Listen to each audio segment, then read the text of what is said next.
It's been called the perfect time travel movie, a film so brilliantly crafted that it spawned an entire franchise and changed how we think about destiny, family, and the power of a single moment. Back to the Future. For nearly 4 decades, this tale of teenage time travel, impossible romance, and scientific wonder has captivated audiences worldwide.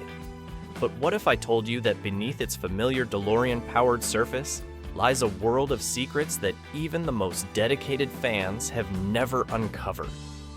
Today, we're traveling back to reveal the hidden truths behind cinema's greatest time travel adventure. The movie that almost starred someone else. Before we dive into the film's hidden depths, we need to understand something that would shock most fans. Back to the Future almost starred a completely different actor as Marty McFly, and the switch nearly destroyed the entire production. Eric Stoultz, fresh off his acclaimed performance in Mask, was originally cast as the time-traveling teenager. For 5 weeks, he filmed scenes alongside Christopher Lloyd, Lee Thompson, and the rest of the cast. Studio executives were thrilled with their choice. Stoultz brought dramatic weight and method acting intensity to the role. But there was one massive problem that became increasingly apparent as filming progressed. Director Robert Zemeckis and producer Bob Gale realized their mistake. Stoultz was playing Marty McFly as a dramatic character, approaching the role with the same serious intensity he brought to his previous films. But Back to the Future wasn't meant to be a drama. It was a comedy adventure that required comedic timing, youthful energy, and an everyman quality that audiences could instantly connect with. The decision to fire Stoultz and recast the role sent shockwaves through Hollywood. Firing a lead actor 5 weeks into production was virtually unheard of, especially on a major studio film. The move cost Universal Pictures over $3 million and put the entire project in jeopardy. Michael J. Fox's impossible schedule. Enter Michael J. Fox, the young star of the hit TV series Family Ties. Fox had been Zemeckis and Gale's first choice from the beginning, but NBC had refused to let him out of his television contract. Now, with the Stoultz experiment failing, the studio was desperate enough to make a deal that seemed impossible. Fox would film Family Ties during the day and Back to the Future at night, essentially working 2 full-time jobs simultaneously. His schedule was grueling beyond belief. He'd wake up at 6 a.m. for Family Ties, wrap filming around 6 p.m., then immediately drive to the Back to the Future set to work until 2 or 3 in the morning. This routine continued for 3 months. The cast has revealed that Fox's exhaustion was visible on set, but his natural comedic instincts and boyish charm transformed every scene. Christopher Lloyd later admitted that working with Fox felt like magic. Their chemistry was instantaneous and electric. The energy Fox brought to Marty McFly wasn't just acting. It was the manic intensity of someone literally living between 2 worlds, much like his character. This near-impossible casting situation created the perfect Marty McFly. Fox's real-life exhaustion and determination mirrored Marty's journey through time, creating an authenticity that no amount of method acting could have achieved. The DeLorean that made time travel iconic. The DeLorean DMC-12 wasn't the original choice for the time machine, and the story of how it was selected reveals the film's deeper themes about American dreams and broken promises. Bob Gale has revealed that the time machine was originally conceived as a refrigerator, then briefly considered as a laser device, before the creators realized they needed something mobile. The DeLorean was chosen specifically because it was a failed dream car.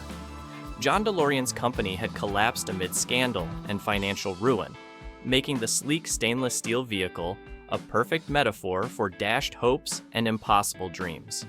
During filming, DeLorean himself was actually on trial for drug trafficking charges, adding an unintentional layer of irony to the production. Production designer Lawrence Paul designed the flux capacitor housing with deliberate religious symbolism. The Y-shaped device resembles a cross, while the 3 flashing lights represent the trinity of past, present, and future. When Doc Brown declares, If you're gonna build a time machine into a car, why not do it with some style? Swing. He's speaking to something deeper than automotive aesthetics. The DeLorean's gull-wing doors weren't just visually striking, they were narratively essential. The upward opening doors created a sense of ascension, of rising above ordinary reality into something transcendent. Every time Marty enters or exits the time machine, he's symbolically moving between earthly concerns and cosmic possibilities. The hidden genius of Doc Brown. Christopher Lloyd's portrayal of Dr. Emmett Brown contains layers of meaning that most viewers never consciously register, but which inform every moment of his performance. Lloyd has revealed that he based Doc Brown's manic energy on a combination of Albert Einstein, conductor Leopold Stokowski, and his own grandfather, creating a character who embodies both scientific genius and childlike wonder. The famous wild hair wasn't just a visual gag. Lloyd and the makeup team designed it to literally stand on end, defying gravity just like Doc's inventions defy the laws of physics. In every scene, Doc Brown's appearance suggests someone who has been touched by forces beyond normal human experience. His hair reaches toward the heavens, while his feet remain planted on Earth. Lloyd developed specific physical mannerisms that reveal Doc's deeper psychology. Notice how he always moves with sudden, jerky motions, as if he's constantly being struck by new ideas. His hands flutter and gesture wildly, but when he's explaining something truly important, like the flux capacitor, his movements become precise and deliberate. This physicality suggests a mind that operates on multiple levels simultaneously. The cast has shared that Lloyd would stay in character between takes, maintaining Doc's manic energy throughout filming. This created an atmosphere on set where other actors never knew what to expect, keeping their reactions genuine and spontaneous. Tom Wilson, who played Biff, noted that Lloyd's unpredictability made every scene feel electric with possibility. The 1950s that never existed. The Hill Valley of 1955 that Marty visits isn't historically accurate. It's a carefully constructed fantasy that reveals how the 1980s viewed the past. Production designer Lawrence Paul has admitted that they deliberately created an idealized version of the 1950s, one that existed more in movies and television than in reality. The town square's pristine cleanliness, the friendly shopkeepers, and the wholesome teenagers represent what the Reagan era wanted to believe about America's past. But careful viewers will notice subtle details that complicate this rosy picture. The racial segregation is present but barely acknowledged. The gender roles are restrictive, with Lorraine expected to be passive and dependent.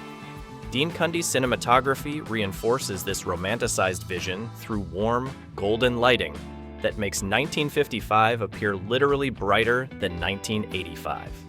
The camera movements are smoother, more optimistic. Even the cars gleam with an impossible perfection that suggests a world where everything worked exactly as advertised. This artificial perfection serves the story's deeper theme about the danger of idealizing the past while ignoring its complexities and contradictions. Marty McFly's hidden character. Arc Beneath the Surface adventure Back to the Future tells a sophisticated story about a young man overcoming his family's legacy of failure and fear. Michael J. Fox has revealed that he played Marty's confidence issues as stemming from watching his father George live a life of quiet desperation and cowardice. The film's opening scenes carefully establish Marty's psychological state. He's talented but afraid of rejection, passionate about music but terrified of failure. When Doc Brown calls him a slacker, it's not just an insult. It's a diagnosis of someone who's internalized his family's defeatist attitude. The genius of the time travel plot is that it forces Marty to become the hero his father never was. By coaching George through winning Lorraine's affection, Marty isn't just ensuring his own existence. He's rewriting his family's entire emotional DNA. The skateboard chase, the guitar performance, and even his confrontation with Biff all represent moments where Marty chooses courage over comfort. When Marty returns to 1985, his family's transformation reflects his own internal change. George's confidence, Lorraine's happiness, and Dave's success aren't just plot conveniences, they're external manifestations of Marty's psychological growth. The music that tells two stories. Alan Silvestri's iconic score contains musical DNA that most fans never consciously recognize, but which drives the film's emotional impact. Silvestri has explained that he created distinct musical languages for each time period, with the 1950s themes built on classic Hollywood orchestration, while 1985 incorporates synthesizers and contemporary rhythms. The Johnny B. Good scene represents far more than a throwaway gag about rock and roll's origins. When Marty performs Chuck Berry's song 3 years before Berry recorded it, he's not just creating a time paradox. He's demonstrating how culture moves through time in complex, interconnected ways. The scene suggests that innovation isn't invention from nothing, but rather the right person channeling ideas that already exist in the cultural atmosphere. Silvestri's use of musical motifs creates subconscious connections throughout the film. The clock tower theme appears whenever characters confront their destiny, while the DeLorean's engine sound was actually tuned to specific musical pitches that harmonize with the score. The film's most subtle musical touch is how Silvestri weaves period-appropriate orchestrations into scenes that seem to be using contemporary film scoring techniques, creating a sonic bridge between past and present. The science fiction that actually makes sense. Bob Gale's screenplay contains surprisingly sophisticated scientific concepts disguised as Hollywood fantasy. Gale spent months researching theoretical physics, consulting with scientists about the practical challenges of time travel. The result is a film that respects scientific principles while acknowledging their limitations through humor and spectacle. The flux capacitor's design isn't arbitrary. It's based on actual particle accelerator configurations that channel energy in controlled directions. The 1.21 gigawatts requirement represents a real measurement of power, roughly equivalent to the output of a nuclear power plant. When Doc Brown explains that the DeLorean needs to reach 88 miles per hour to generate the necessary temporal displacement, he's referencing legitimate theories about velocity and dimensional barriers. The film's treatment of paradoxes shows sophisticated understanding of theoretical physics. Marty's photograph slowly erasing itself visualizes the grandfather paradox in a way that's both scientifically plausible and dramatically compelling. The ripple effects of changing the past unfold logically, with consequences that cascade through time in believable patterns. Even Doc Brown's explanation of temporal mechanics, using the blackboard to diagram past, present, and future, reflects actual scientific discussions about time's nature and structure that were occurring in physics journals during the 1980s. The ending that set up everything. The film's final scene, Doc Brown appearing in the flying DeLorean to whisk Marty and Jennifer into the future, was originally intended as a throwaway gag with no sequel implications. Robert Zemeckis has admitted he included the scene purely for comedic effect, never imagining it would spawn an entire franchise. Studio executives at Universal immediately recognized the sequel potential and pushed Zemeckis and Gale to develop continuation plans. But the creators faced a significant problem. They had designed Back to the Future as a complete, self-contained story. Every plot thread was resolved, every character arc completed.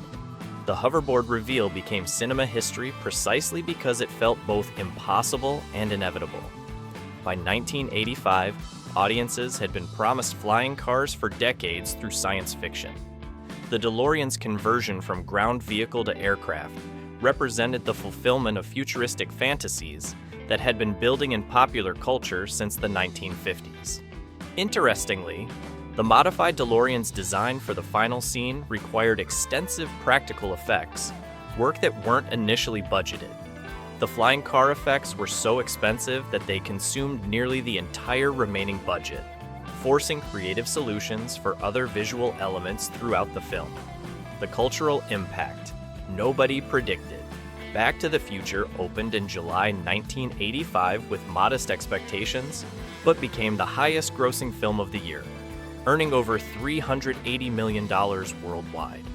More importantly, it fundamentally changed how popular culture approached time travel, establishing narrative rules and visual language that countless subsequent films and television shows would adopt. The film's influence extends far beyond entertainment. McFly entered common language as shorthand for someone who lacks confidence. The phrase, "Great Scott," experienced a cultural revival. Delorean sales actually increased after the film's release, despite the car company's bankruptcy. October 21st, 2015, the date Marty visits in Parc Toussaint, became an unofficial international holiday celebrating the franchise. Back to the Future endures because it's ultimately about something more profound than time travel. It's about the power we all possess to reshape our destinies through courage, compassion, and the willingness to stand up for what's right.